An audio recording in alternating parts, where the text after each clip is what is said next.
Hello guys, welcome back to another video.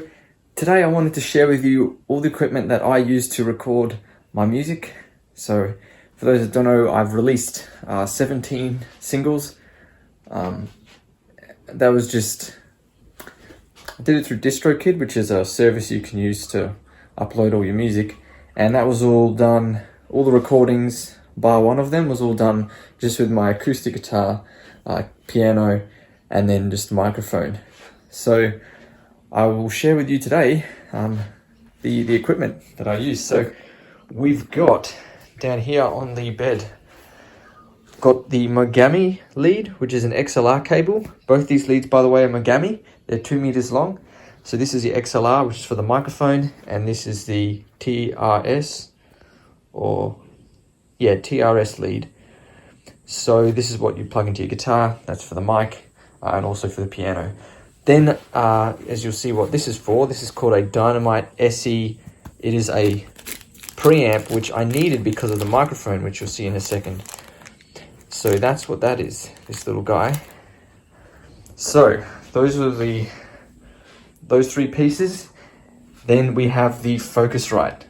So this is the audio interface that I would record the music through. And most of my songs, well, all of the songs I recorded, except for one of them which I recorded back in 2012. That song was called Homework. The rest of my music was all done through this, and it was recorded live. So I'd put the mic in there and the other one, the TRS, the XLR cable in there and the TRS in there. So this little bad boy is brilliant. Like it works perfectly. And then I would obviously plug that into the computer and do my editing through GarageBand. So this piece that I was mentioning before, it would actually plug into here, and then the XLR cable, which then goes into your mic. And the reason we need that preamp is because I use a Shure SM7B. These are solid mics. They're very well, they've got a lot of good reviews. This worked perfect for me. It's a $750 Australian dollar mic, so it's about 400 US.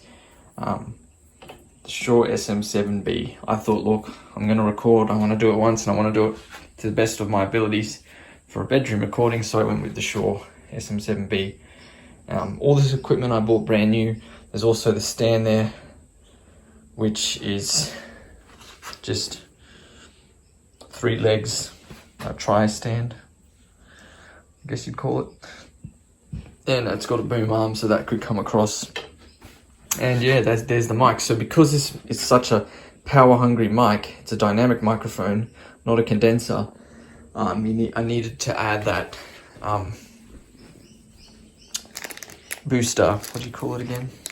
Preamp. So you can use it without it, but without that preamp, you could just get a bunch of background noise. So then on the same hand, you can't really use it without a preamp. But once you add that little guy, it's perfect.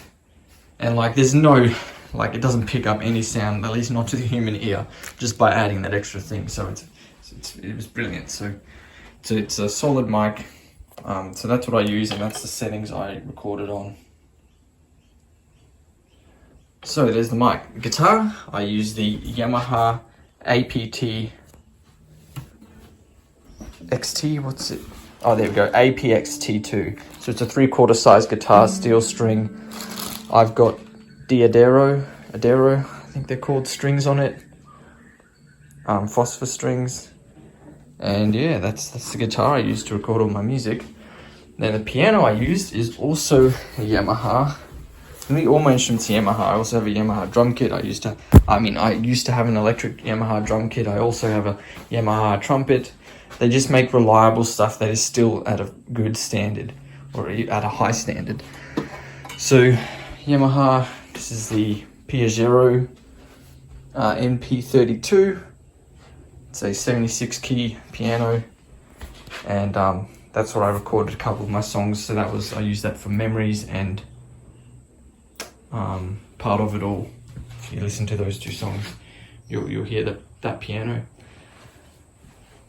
So the only other piece of equipment I used is this. This is for tuning the guitar, but that's not so much for the recording setup. But I guess I'll just throw that in there now. because it literally is the only other piece of equipment I have related to music. And this little bad boy is a it's pure genius. This, you just put on the pegs of the guitar and it'll tune your guitar to whatever key you want. You can use them on ukuleles, banjos, not basses, because basses are, they're bigger pegs and different frequencies, but it'll work with, banjos, ukuleles, guitars. There's a lot of instruments that will work with that are similar peg system to like a guitar. So that is pretty much all the gear that I use. Well, that is all the gear that I used for my recordings. Everything except for the song Homework, which is one I composed when I was in like year 9 in high school. But all my other music has been done with this equipment. So I recommend it. I did I did quite a bit of research because I wanted to make sure I was buying the right stuff. Megami, as far as I'm aware, they're like one of the best brands for the leads. Shure SM7B, very, very well received and top, well rated microphone. Guitar, I wanted something small because I've got smaller hands, like piano hands, I guess you might say, that I found full-size guitars difficult with the spacing, as well as the big guitars. I found holding them was just a bit uncomfortable for me. So and that guitar, when you plug it in, so when you're playing it acoustically, because it's semi-acoustic, so you don't have to play it plugged in, it'll sound like a 3/4 guitar. So it sounds, it's quite a bit quieter. But once you plug it in, it actually does sound like a real full-size guitar. So Yamaha have done really well on making it sound like a full size once you plug it in. It's amazing. Like it's a great little kit, and I've traveled with it. So it's and then the piano, so it's great. And then the piano, this has been fine. Like, it's not got weighted keys, but it's done the job. It's a keyboard more so than a piano in that case. But yeah, it's been fine for me. It's long enough, so it's got enough keys. Yeah, and GarageBand for editing, it's fine. Like, you don't have to have that fancy stuff. It depends what you prefer. One way you really don't know until you try, so you can try the different platforms. I've tried Pro Tools. That's what I recorded that song called Homework back in year 9. I used Pro Tools for that, and like it was cool, but it's very complicated to navigate around, at least to start off with. I'm sure once you practice, but like you'll have to spend months getting used to Pro Tools. Whereas GarageBand's very, very pretty damn straightforward. And if you're not doing complicated stuff, I don't see why you would avoid not first trying GarageBand. So GarageBand is the platform that you can use they're called DAWs, digital audio. What is it?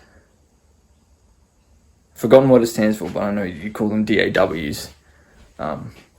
So GarageBand, that's what I've used, and it's been fine. But I think that wraps up today's video, guys. Let me know if you do any recording yourself, or if you're thinking of doing recording. And if you do recording, what platform do you use, and what gear?